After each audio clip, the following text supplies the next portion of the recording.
अपनी हानि की ना सोच करके संसार हित के लिए कार्य किया है और उसकी पूर्ति का शायद समय अब सन्निकट आ गया है।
बस यही बना करके कष्ट हो रहा है कि इतिहास के पन्ने पन्ने में ये अमर कथा लिख जाएगा।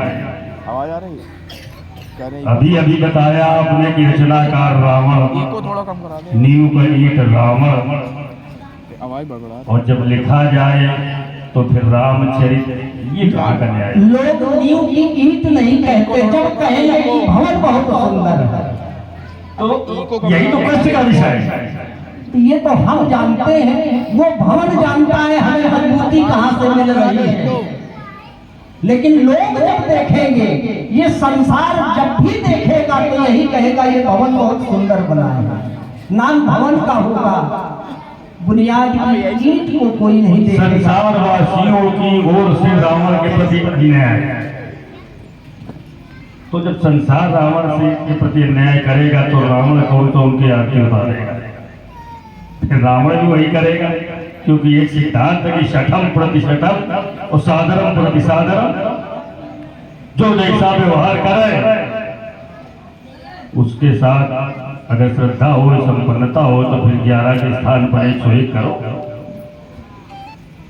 हेलो, कुछ दिवस में आ सीता के निश इस पृथ्वी का भार उठाऊंगा और बाणों की शैया सुला तुम्हें निज परम धाम पहुंचाऊंगा। तो मैं विचार करने लगा कि क्या ऐसा भी आप कुछ कर सकते हो? तो जहां तक हमारा निर्णय है वो है कि नहीं, अभी आप कुछ नहीं कर सकते। क्यों? क्योंकि अभी अशक्त हो, अपूर्ण हो, अभी अशक्त हो, सशक्त बनो, शक्ति का वर्ण करो, शक्ति के वर्ण हेतु तुम्हें छोड़े देता। क्योंकि अभी आपने केवल प्रथमा की परीक्षा उत्तीर्ण की है, जो आपके निकट के गुरु विश्वामित्र के द्वारा ली जा चुकी है। प्रथम परीक्षा का दिवस आज ताड़का कमाएगा। मध्यमा की परीक्षा देखो, ये प्रस्तुत है गुरुबंधु सीरत ध्वज के द्वारा। चाहता हूं कि इस परीक्षा को भी आप उत्तीर्ण करें। जब आप इस परीक्षा को उत्तीर्ण करेंगे तब आपको उपहार रूप में वो शक्ति प्राप्त हो जाएगी, तब आप शक्तिवान बन जाएंगे। यहीं से आप पूर्ण हो जाएंगे। अपूर्णता है वो पूर्णता की ओर चली जाएगी। और जब आप आगे बढ़ेंगे तो हमारे दूसरे गुरुबंधु से आपकी भेंट होगी।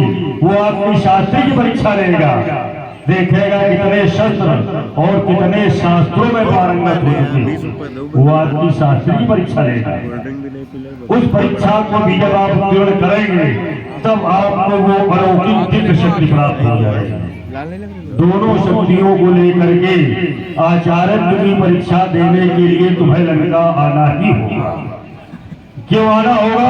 क्योंकि आचार्य की परीक्षा लेने में विश्व का कोई भी प्राणी समर्थ है ही नहीं, केवल महामहोपात है ब्राह्मण। उस परीक्षा के लिए मैं आपको आमंत्रित किए जा रहा हूँ।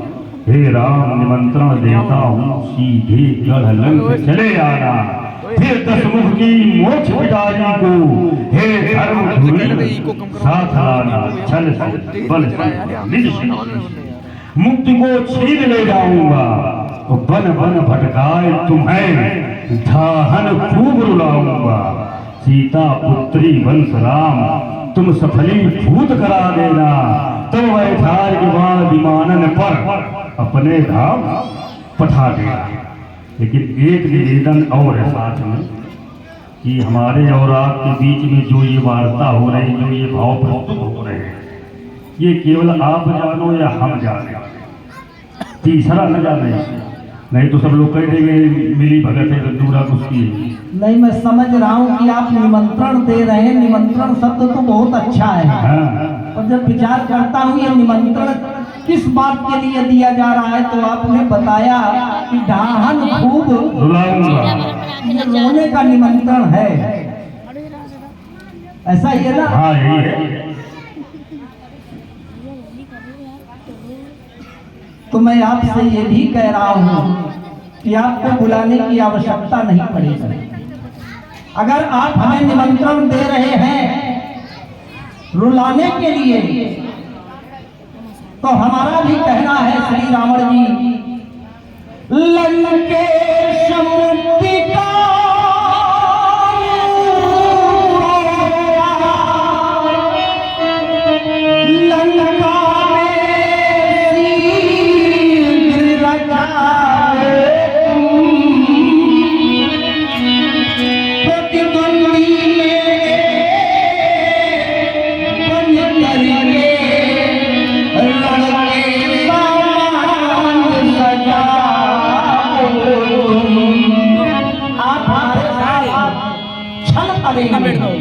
छल करके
मैं स्वयं आपकी नगरी हेतु उपस्थित हूँ।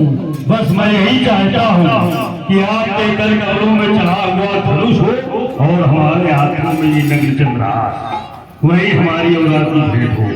जितने लोग यहाँ बैठे हैं, अगर दोनों हाथ मिले होंगे तो सब लोग दोनों हाथ ऊपर उठाए, एक मिलाओ तो मैं उठा लेना, लेकिन चोरी न करना है, क्योंकि बाबा बड़े दयालु हैं। लेकिन कहीं तीसरा वाला न खुल नहीं पाओगे तो कोई भी चोरी नहीं करेगा। एक बार नहीं, कम से कम 3 बार सब लोग उच्च स्वर में भगवान को घोष करेंगे। बोलिए जगत